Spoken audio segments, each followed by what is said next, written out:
제가 오늘 이야기할 내용은 탄소 나노튜브 합성과 그다음 정제에 대해서 오버뷰를 좀 해달라는 그런 제안을 받았습니다. 그리고 다행히 앞에 세션에서 안경 박사님하고 이내선 교수님께서 간단히 생장에 대한 합성에 대한 그런 이야기를 해주셨기 때문에 이 컨셉이 상당히 좋으리라고 생각합니다. 이 탄소 나노튜브는 그동안 많은 그런 보도도 있고 그래서 일반인들에게도 이제 많이 알려져 있고 또 여기 이제 과학자들이나 그다음에 공학자들은 이게 좋다더라도 그리고 많이 이용될 수 있고 앞으로 전망이 있는 그런 재료라는 것도 많이 그런 컨셉을 갖고 있습니다. 그래서 그 성장에 대해서 이야기할 때 우선에 좀 풀어본 것이 구조에 대한 이야기 좀 해야 될 것 같습니다. 그래서 서론에서는 간단한 구조에 대한 형태를 좀 이야기해드리고 그 다음에 그 성장 합성적으로 좀 옮겨가서 말씀을 드리도록 하겠습니다. 앞에 두 분께서 그 탄소 나노튜브를 이용해서 에너지 저장 쪽하고 FED 응용 쪽 이야기를 해주시는데 그 과정에서 여러분들이 보시면 에스크론 상태의 카본 나노튜브를 가지고 했을 때 결국 우리가 얻고자 하는 그런 것들을 얻는데 상당히 다시 말하면 퍼포먼스들이 굉장히 좋지 않다는 걸 볼 수가 있죠. 그래서 성장을 해서 그걸 퓨리피케이션 하는 것이 응용에서 굉장히 중요하기 때문에 이걸 간단히 소개해 드리고 마지막에는 그 좀 오버뷰를 해드린 다음에 그러면 화학공학에서 탄소 나노튜브를 운용해 갈 때 어떤 것들을 할 수 있을까? 그걸 저 나름대로 한번 짚어봄으로써 우리가 화학공학에서 탄소 나노튜브의 연구를 해가는데 조금이라도 도움이 될 수 있는 그런 바람을 갖고 이야기를 진행하겠습니다. 그 탄소 나노튜브는 여러분이 알다시피 직경하고 길이의 빈 에스펙트 레이쇼를 보면 굉장히 크죠. 또 그 다음에 이 탄소 나노튜브는 다양한 구조를 갖고 있어가지고 여기 구조에 따라서 탄소 나노튜브의 구성이 전혀 달라지기 때문에 응용 도리가 굉장히 넓다는 것입니다. 또 좋은 건 기계적인 그런 강도나 화학적인 안정성이나 이런 것들이 좋고 표면적 같은 게 넓어서 충분히 다음체 같은 것을 이용할 수 있고 그런 등등의 그 장점들을 가지고 있어서 응용 도리가 굉장히 넓습니다. 이 탄소 나노튜브를 보면 이 월수가 이 벽이 하나만 있는 싱글볼 카본 나노튜브를 들 수가 있고 또 이것들이 그 로 형태로 모여있는 로 타입의 나노튜브를 볼 수가 있고 그 다음에 이 벽이 여러 벽으로 되어 있는 이 멀티월 나노튜브 그 다음에 앞에 그 이내성 박사님 이야기해 주셨습니다만 더블 월 나노튜브 이런 비율로 우리들이 구조 형태를 볼 수가 있습니다. 그런데 이 싱글 카본 나노튜브의 직경이 되게 한 1나노 정도 되는데 그런 정도의 적은 사이즈가 되버리면 문제는 뭐냐 그러면 가만히 두어도 반대파 포스 때문에 이것들이 서로 웅어리가 된다 번들 형태로 되는데 앞에서 두 분께서 이야기하는 과정에서 이런 번들 형태로 됐을 때 실질적으로 그 FED나 어떤 다른 데 이용할 때 이것을 나눠서 하나씩 그러니까 하나의 튜브를 가지고 만들어지는 것이 효율을 높일 수가 있는데 그런 등등의 문제점들이 있습니다. 결국 이제 탄소 나노튜브는 이제 그 그래파이트 쉿이 어떻게 말려 있느냐에 따라서 구조들이 달라지는데 그래서 지그재그 형태로 되는 경우, 그 다음에 암체 형태로 되는 경우 이 말리는 방향에 따라서 달라지는데 재미있는 것은 이 암체 형태의 구조를 갖고 있으면 이 특성이 금속 특성을 보이고 그 다음에 지그재그 그런 스트럭처를 가지면은 반도체 특성을 갖고 있습니다. 그래서 아주 이상적인 그런 개념인데 다음에 우리가 성장할 때 좀 더 깊이 있게 이야기하겠지만 그렇게 하면 우리들이 지그재그로 성장을 한 다음에 그 위에다가 암체 형태를 한 다음에 이 다이오드 스트럭처가 바로 될 수 있으니까 인배치에서 디바이스를 만든다는 그런 사이언티스트의 그 꿈을 갖게 돼요. 그리고 그렇게 된다면 종래의 반도체 공정하고 다른 톱다운 형태가 아닌 모럼 형태로 이 디바이스들을 갖다 우리가 화학 반응에서 합성해가는 그런 등등의 꿈을 갖게 되죠. 꼭 이게 불가능할 것 같지는 않아요. 왜 그러냐면 이 세상에는 너무 많은 사람들이 있고 많은 사람들이 공부를 하고 있고 많은 사람들이 연구를 하고 있기 때문에 이러한 발전들이 급격히 이루어지고 있는 것 같습니다. 이 탄소 나노축의 이런 그런 좋은 특성들 때문에 응용 범위가 굉장히 많이 있죠. 이미 앞에서 설명을 했는데 앞에 그 이현수 박사님이 FED에 대해서 이야기했지만 굉장히 지금 산업화에 가까운 그런 형태 봤어요. 지금 에너지 쪽에 이미션 팁으로 지금 사용할 수 있고 또 그 AFM이나 STM의 그 팁으로 이 사이즈가 됐기 때문에 다이아가 됐기 때문에 뭐냐면 아주 적은 스케일의 이 스트럭처를 그려낼 수 있기 때문에 이런 정도 상당히 지금 뭐냐면 커머셜에 가까운 그런 형태로 가고 있죠. 또 앞에 그 안규 박사님이 발표해 주셨습니다만 에너지 쪽, 예를 들어 수소 저장 쪽이나 그 다음에 이 2차 리튬 전지나 혹은 수소 전지나 퓨어셀 이런 제로들로 이용되면 굉장히 좋을 것이다. 그런데 앞에도 우리가 질문을 했지만은 탄소 나노축의 형태는 굉장히 좋은, 굉장히 지금까지 어떤 재료보다 좋은 특성을 나타내야 될 것 같은데 아직 그것을 보여주지를 못하고 있어가지고 사람들이 어떠냐면 결국 그런 것들을 우리가 에스프론 상태에서 그 다음에 어떻게 처리를 해가느냐에 따라서 달라질 것이다. 또 우리가 해야 될 일이 너무 많다. 그런 이야기들을 많이 하고 있습니다. 또 하나는 뭐냐면 이제 트랜지스터를 전기 소자를 만들어가는데 종래의 트랜지스터 액티브 채널을 이 카본 나노축으로 대치를 해가지고 나노 전자 소자를 만든다는 그런 개념입니다. 그런데 이 탄소 나노축의 를 실질적으로 운용하는데 먼저 해결해야 될 문제가 굉장히 많이 있습니다.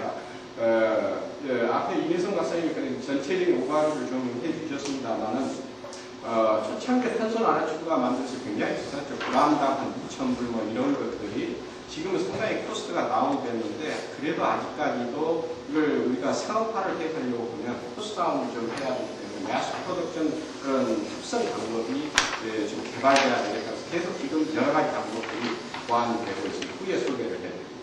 그 다음에 이제 디바이스 쪽으로 갔을 때 앞에 FED에서 이야기했던 예를 들어서 글라스 위에다가 나노축을 만들어야 되는데 이 성장도가 현재 600도에서 보통 한 1000도 정도 되는데 이걸 좀 더 낮춰야 되고 한 400도 이하로 낮춰졌으면 좋겠다. 그래서 저온에서 성장하는 그래서 이 플라즈마를 이용한 성장 그런 테크닉들이 제한이 되고 있습니다.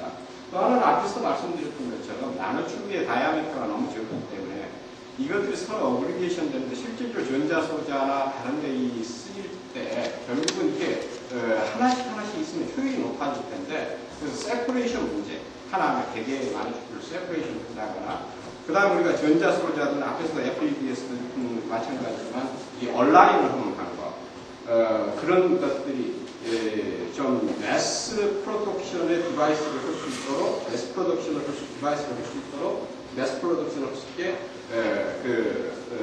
할 수 있는 그런 얼라인먼트 방법 그런 것들도 좀 해결해야 될 거고 그 다음에 앞에도 이야기했지만 실질적으로 에스프론 상태는 너무나 불순물들이 많이 있기 때문에 그런 불순물들을 제거하고 순수한 그런 탄소 나노축 그것도 가능하다면 싱글롤이면 똑같은 싱글롤 어떤 다이아메타 어떤 길이 그런 것을 컨트롤 해가는 그런 형태의 이런 불순물들을 제거해 줄 수 있어서 정제를 할 수 있는 그런 과정 그런 것들이 해결돼야지만 응용 쪽에 효율을 우리가 높여갈 수가 있죠. 그래서 이런 것들을 다음에 제가 결론에서 말씀드리겠지만 자세히 보면 사실은 화학 학원에서 앞으로 응용 쪽에 기여해야 될 분야들이 굉장히 많이 있습니다. 이 성장 방법에 대해서는 앞에서 이민성 박사님 대략적으로 이야기해 주셨습니다만 초창기 이제 arc discharge 방법이나 레이저 어브레이션 방법이 이용이 주로 되다가 프로덕션 쪽의 장점으로 보면은 이 CBD 방법이 있으니까 이런 걸 좀 해보는 게 어떻겠냐면 CBD 방법이 굉장히 많이 스터디가 됐죠, 최근에. 그 외에도 이제 다량으로 만들기 위해서 뭐 메이크업페이스 그로스 방법이나 뭐 여러 가지 방법들이 제한이 되고 있습니다. 그래서 하나하나를 소개해 드리도록 하죠. 이 아크시스 차지 방법은 여러분이 여기서 본 바와 같이 에너드로 그래파이트를 써가지고 DC 전압을 걸어주면 이 캐토드 쪽에 지금 카본 나노튜브들이 형성이 되는데 여기가 충매가 없을 때는 보면 몰트월 형태가 성장이 된다고 해요. 그리고 이제 그래파이트에다가 충매 같은 걸 집어넣으면 싱크롤 형태가 형성이 된다고 이야기합니다. 그런데 문제는 앞에서도 안경 박사님 발표 후에 그런 말씀이 있었지만 결국은 이 방법에서 온도의 유니폼이나 이런 것들 때문에 문제는 카본 나노튜브만 생기는 게 아니고 이 카본 스크들이 생겨가지고 이 퓨러티의 문제가 굉장히 많이 있습니다. 그래서 그런 단점이 있습니다. 그 다음에 레이저 어브레이션 방법은 대부분 볼에서 이루어지기 때문에 되게 싱글볼이 성장이 되는데 문제는 뭐냐면 프로덕션 코스트가 굉장히 비싸죠. 그런 문제가 있습니다. 그래서 사람들이 생각하게 된 것은 좀 매스 프로덕션을 할 수 있는 게 뭘까? 그래서 CVD 방법인데 앞에서도 이제 바로 기판 위에 수직으로 온라인된 카본 나노튜브가 성장이 되면 여러 가지 전자 소자나 뭐 그런데 디스플레이 소자의 응용하는데 장점이 있죠. 그래서 이제 라디오 프리퀀시 플라즈마를 이용한다거나 마이크로웨이브 플라즈마를 이용한다거나 이런 방법들을 가지고 되게 온라인이 되는데 이 플라즈마를 이용하면은 이 수직 온라인이 잘 된다는 그냥 좋은 장점이 있어서 이용하고 있습니다.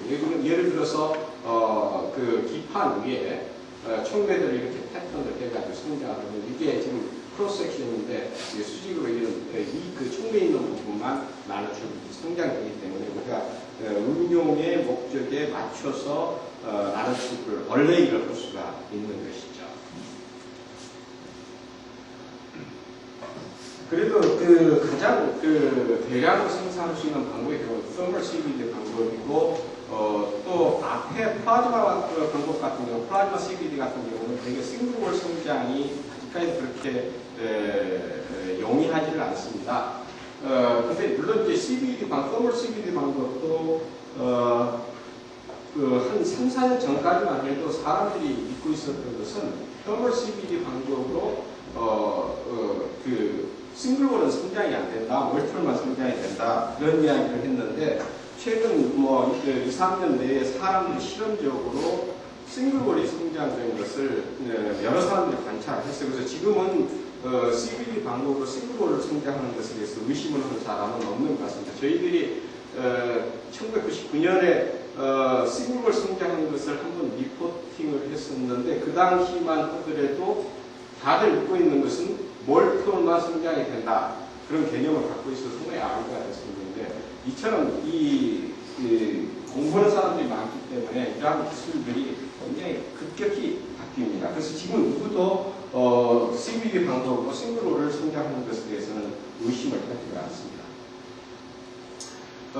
그래서 이제 CVD에서 매스 프로덕션이 가능한데 정말 CVD 말고 어떻게 다량으로 만드는 방법이 없겠는가. 그래서 여기서 알코올 캐탈라이트 CVD 방법 같은 이런 경우는 이제 알코올을 이렇게 스프레이를 해주면서 여기서 좀 성장하는 CVD 방법이고 그 다음에 또 이런 방법도 있죠.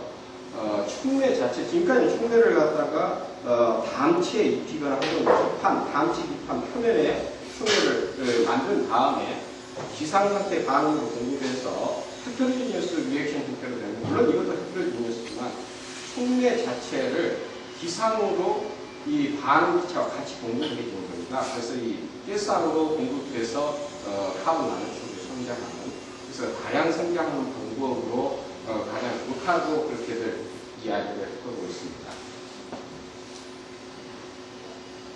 그 다음에 이제 그 그 외에도 뭐 성장하는 방법은 여러 가지가 있는데 제가 되게 대표적인 방법 지금 대량 생산 쪽에 그런 이슈하고 컨트롤 할 수 있는 그런 이슈 그런 쪽에 중점을 둬서 여러분들에게 성장 방법들을 말씀드렸고요. 이제 그 전자 소자의 이용을 하면 결국은 앞에서 그 FED에서도 마찬가지입니다만은 일단 카본 나노축을 성장한 다음에 그걸 어떻게 전극에다가 얼라이먼트를 할 것이냐 결국은 그래서 이제 지금까지 어떠냐 그러면 카본 나노축을 성장한 다음에 정제하고 그것을 어떻게 잘 디스퍼션을 해가지고 운 좋게 하나 정도가 잘 디스퍼션 돼가지고 일렉트로드가 패턴된 기판 위에다가 스프레이를 한 다음에 현미경으로 봐서 이 전극의 양쪽에 다 걸려있는 그런 걸 딱 찾으면 그게 메탈 컨택을 해서 소자 특성을 봤습니다. 근데 사람들이 이제 그러다 보니까 그건 이제 결국은 실험실적인 소자 제작 방법이고 그러지 말고 우리가 결국 매스 프로덕션으로 가야 될 텐데 그런 방법이 아닌 다른 방법이 없나 그래서 여러 가지 방법으로 이 패턴된 이 전극 위에 나노튜브를 얼레이하는 그런 기술들이 개발이 있습니다. 일단 얼레이만 되면 PN 정션 만드는 건 별 어려움이 없죠. 그런 기술들은 이미 기존의 기술에서 이용하고 있기 때문에 어려움이 없고 얼레이하는 게 매스 프로덕션 형태로 얼레이하는 게 중요한 것이기 때문에 그런 개념을 했고 또 하나는 뭐냐면 사람들이 그러지 말고 우리가 만들어서 그걸 용액에 디스퍼션해서 그럼을 스프레이 해가지고 컨택해서 그런 가져오지 말고 아예 성장할 때 반응기 안에서 바로 나노튜브를 그 일렉트로드 사이에 만들자. 그래서 이게 그 스탠포드의 홍지다 그 데이터인데 그 사람들이 이제 금속이 함유된 유기 고분자들을 이렇게 이 패턴을 한 다음에 그 다음에 소송을 해가지고 그 위에서 지금 성장이 잘 안 보이는 지금 이런 실가닥처럼 뭐냐 카본 나노튜브들이 얼레이가 되는 거죠. 이런 경우 같은 경우는 지금 이 일렉트로드가 있는데 타이탄 코발트들이 같은 일렉트로드 지금 되게 이제 SiO2의 메탈들이 타이탄이 잘 안 올라가니까 그 계면을 좋게 하기 위해서 이제 다른 것들을 인터페이스에 까는데 골드 같은 데는 코발트 많이 까는데 그래서 요 위에서 성장하는데 그 우리가 잘 알고 있는 필라멘트 방법으로 필라멘트로 가열해가지고 성장하는데 여기 본 것처럼 이렇게 스크립턴이 하나의 와이어를 이렇게 탄소 나노축을 이렇게 승로를 이렇게 얼레이를 하고 실질적으로 이제 그 IV 커브를 보면 이게 잘 그 컨택이 돼 있고 일렉트로드하고 나노축들이 잘 컨택이 돼 있다는 것을 볼 수가 있어서 이런 것들이 직접 소자를 대체하면서 만들어 갈 수 있다는 그런 가능성을 갖고 지금은 이제 많은 사람들이 나노 디바이스에서는 종래 이 톱다운 방법 뭐 리토그라피를 이용해서 하는 거나 그런 방법은 하지 않고 화학 반응에 대해서 디바이스를 하나하나 빌드업을 해가는 그런 개념들을 도입을 하고 있습니다. 저희들은 그 RTC, Rapid Thermal CVD를 사용했는데 뭐 특별한 의미는 없었고 그 전에 저희들이 그 각막을 성장할 때 이런 장비를 잘 썼었고 나머지 뭐 차이 없습니다. 똑같은 CVD라는 건데 그 Rapid하게 온도를 올 수 있는 그 장치입니다. 왜 나머지 똑같습니다. 저희들이 뭐 여러 가지 촉매들도 이용해보고 또 촉매의 농도도 다 이렇게 해보고 성장 조건도 다 이렇게 해봤는데 재미있는 것은 앞에서도 다 궁금해하고 있는 게 언제 싱글월이 성장이 되고 언제 멀티월이 성장이 되고 사실 이 컨트롤이 굉장히 중요합니다. 우리가 지금까지 보면은 성장한 것 속에는 항상 싱글월과 멀티월과 카본 수트들이 들어있는데 우리가 원하는 건 싱글월이면 싱글월만 그냥 성장하고 그 싱글월의 다이마트도 가능하면 유니폼하게 할 수 있는 그게 결국 뭐냐 그러면 우리가 화학공학에서 배웠던 촉매에서 배웠던 촉매공학에서 배웠던 그런 개념들을 잘 공부를 하고 그걸 잘 이용한다면 그게 가능한 거죠. 예를 들어서 저희들이 똑같은 촉매에서 똑같은 조건에서 실험을 했을 때 촉매 양이 굉장히 많아지면 이거 멀티월이 굉장히 됩니다. 근데 촉매 양이 굉장히 적어지면 여기 보시는 것까지 싱글월이 성장해요. 이 나노 스트럭처 아이덴티파이에서 많은 알규가 있는데 어떤 사람들은 TM이 정확하다, 어떤 사람들은 이 라만이 더 정확하다 그런 이야기 드는데 왜냐하면 TM이라는 것은 너무 부적인 부분을 보기 때문에 실질적으로 성장해서 보면 어느 부분은 멀티플 있고 어느 부분은 싱글로 있을 텐데 샘플링 해가는 것에 따라서 굉장히 다른 것에 있어서 TM을 하신 분도 나중에 스페셜리스트가 아니면 에러를 보는 경우가 자주 있는 것 같아요. 그래서 또 그에 반해서 어떤 사람들은 이 라만이라는 것은 전체적인 면적을 보여주니까 이게 뭐냐면 에버리지의 스트럭처를 이야기합니다. 그런 것 때문에 더 정확하다. 그건 아기들은 많이 있는데 두 개가 보완이 돼야 되겠죠. 그 다음에 저희들이 보면은 또 하나 매스 프로덕션에서 보면 여기서 보면 거의 한 700% 카운 안축 이익을 보면 이건 뭐냐 총회 9람당의 이익입니다. 이 정도면 굉장히 많이 성장 대개 많이 지금 리포트되는 게 한 400에서 500에서 많이 돼요. 굉장히 다량이 성장이 되고 일반적으로 이렇게 카본 일드가 많으면 카본 나노튜브 가게가 카본 파티클도 아웃포스트가 있어야 되는데 여기 보는 것 같이 그대로 길이만 길어지니까 이렇게 누워지고 그래서 뭐냐 그러면 파티클이 형성돼서 이렇게 구는 게 아니고 길이가 길어지면서 그런다는 걸 볼 수가 있습니다. 그래서 오래전 데이터인데 그래서 이제 카본 나노튜브 끝을 보니까 총매 팁이 있더라. 금속이 밑에 있더라. 캡이 있더라.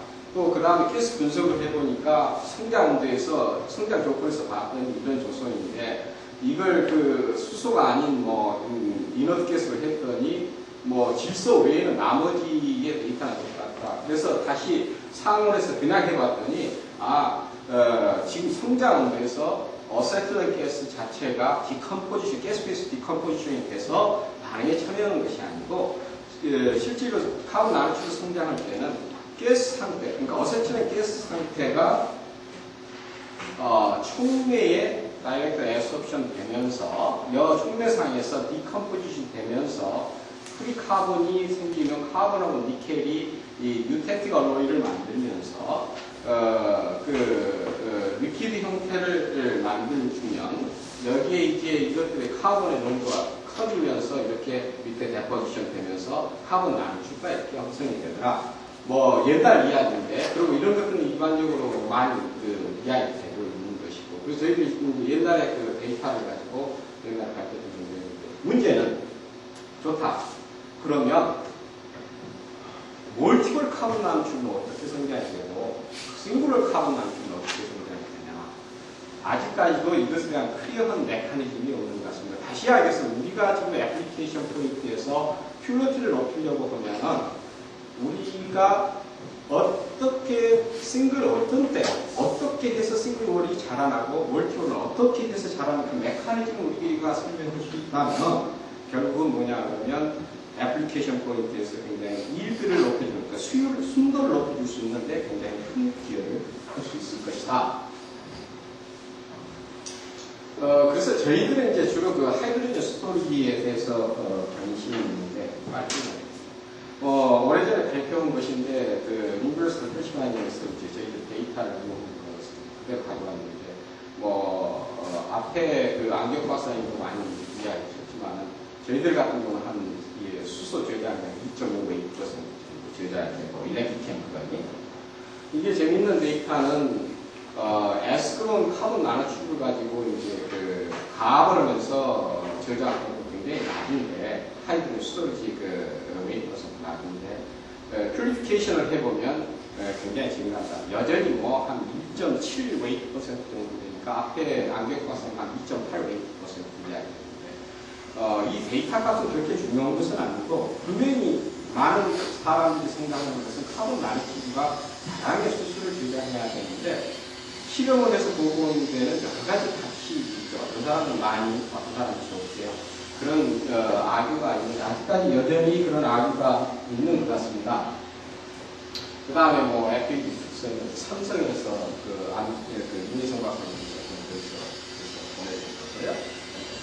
그 다음에 이제 저희들이 주로 이제 수소 저장 쪽에 관심을 갖고 있는 또 하나는 뭐냐 하면 그 매스 프로덕션, 그러니까 나노 트랜지스터 매스 프로덕션을 하려면 온라인을 갖다 한꺼번에 해야 되는데 어떻게 할까? 그래서 이제 일렉트릭 필드를 가하면서 온라인하는 방법을 해봤습니다. 그래서 이제 되게 다이렉트릭 오르가닉 솔벤트에다가 카본 나노튜브를 울트라소닉 컨디션에서 소닉하니 뒤를 디스퍼션 한 다음에 전극이 전극 같은 걸 썼는데 전극이 패턴된 기판 위에다가 그 용액을 떨어뜨립니다. 그리고 이제 양쪽 필드를 걸리고 이렇게 온라인 농도에다가 잘 안 보이지만 카본 나노튜브가 온라인.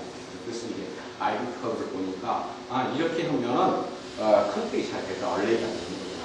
그래서 이쪽에 있는 호스라는 하고 있습니다.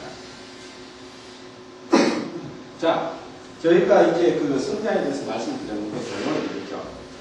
매스 프로덕션을 해야 되고 로 템퍼처를 해야 되고 어떻든 우리들이 이게 어떻게 해서 잘하는 것인가 메커니즘에 대한 이야기를 좀 하는 게 앞으로 우리들이 그 성장에 대해서 좀 더 관심을 가져야 되는 거예요.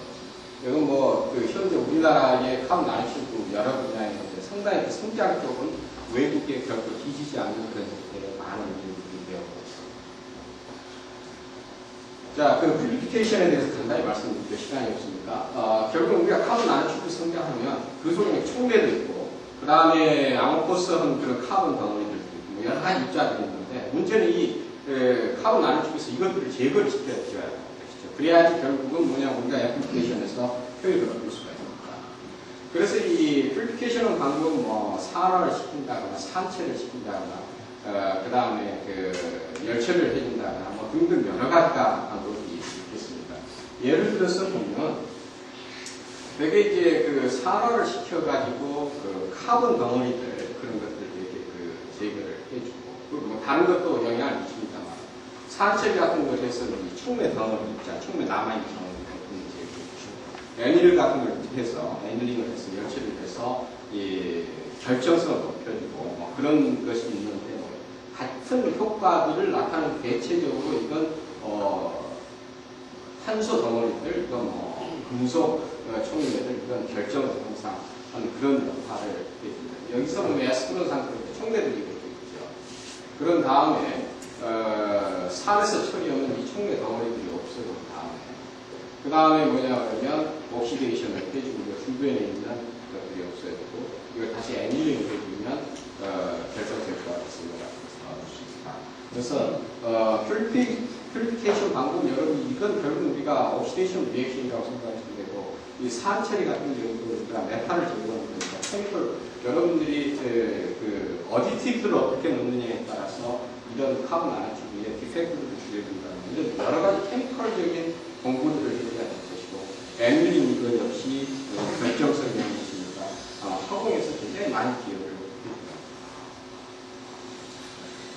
그 외에도 이제 탄소 나노튜브가 성장하면 일정한 간격으로 끊어주는 그런 것이 굉장히 중요한데 그러한 방법들이 울트라소닉 방법이나 커팅 방법이나 마이크로 필트레이션 이런 방법들을 해서 사이즈를 일정한 간격으로 카본 나노튜브의 사이즈 길이를 일정한 간격으로 잘라주는 거죠. 그게 또한 응용에서 굉장히 중요하고 예를 들어서 울트라소닉 하기 전에는 이런 정도의 디스트리뷰션을 보이던 것이 그 다음에 보니까 울트라소닉 한 다음에 다 절개 쪼개지더라 이런 한 예를 보여주고 있습니다. 이것은 지금 그냥 성장하는 것이고 이게 지금 촉매를 XRP 패턴입니다. 아까 어떤 데이터 보여주셨나요? 이게 촉매의 전형적인 데이터고 그 다음에 에스크론 상태, 카본 나노튜브 관련된 거고 여기에 보면 임퓨러티들이 여기 나오죠.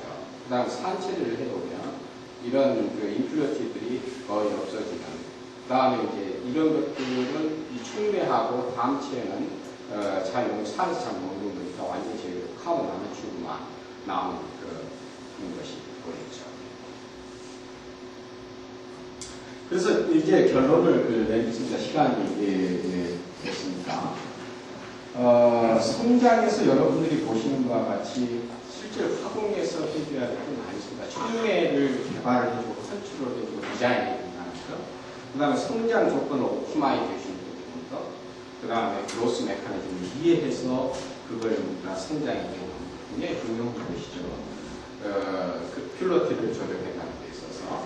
그 다음에 이제 퓨리피케이션에서도 앞에서 보니까 이제 옥시데이션이나 산철이나 등등의 엔진이나 등등의 공정들이 거의 화학 물질을 포함하고 있기 때문에 거기 역시 여러분들이 기억해 주실 것이 너무 많고 응용 문제에서 뭐 몇 가지 써놨는 것 같은데 뭐 앞에 이혜성 박사님이 이야기를 해주셨고 에너지 쪽에 굉장히 중요시 있는 것 같습니다. 뭐 지난번에 그 인터내셔널 에너지 에이전시가 그 세계 그 에너지 기구에 갔었는데 결국은 지금 미국에서 추진하는 IT H 그러니까 인터내셔널 파트너십 하이드로진 그쪽에서 2020년까지 결국 퓨어셀하고 하이드로진을 연관해가지고 결국은 뭐냐면 자동차를 완전히 카본 다이옥사이드 이미션 프리한 형태로 가야만 된다는 것이 철두철미인데 그 싸움이 지금 많이 벌어지고 있는데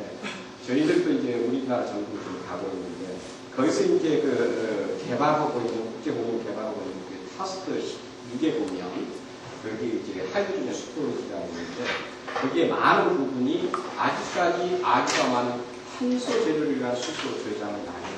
의외로 영국이나 노르웨이나 카나다나 이런 데서 거기 그 대표하고 이야기를 해봤던 여러 가지 그 연구 결과들이 그 차이가 많은데 어떻게 하면 그 사람들은 보고에 따르면 5% 정도가 리퓨어드 그 제어성 있게 지금 어그조를 된다고 보고 있어요. 그래서 이제 우리가 연료전지 자동차 수소를 판매하는 경우에도 결국은 스테이션을 한 것은 하이드로전이나 리퀴드 하이드로전 하더라도 결국은 연료전지로 비클 쪽으로 갈 때는 뭔가 저장할 수 있는 그런 하이덴스티로 저장할 수 있는 재료가 필요하기 때문에 그런 형태로 많은 일들이 진행됩니다. 방금 소개해드린 것처럼 카본 나눠주기 위해서 우리 화학공학 하신 분들이 기억을 많이 합니다. 감사합니다.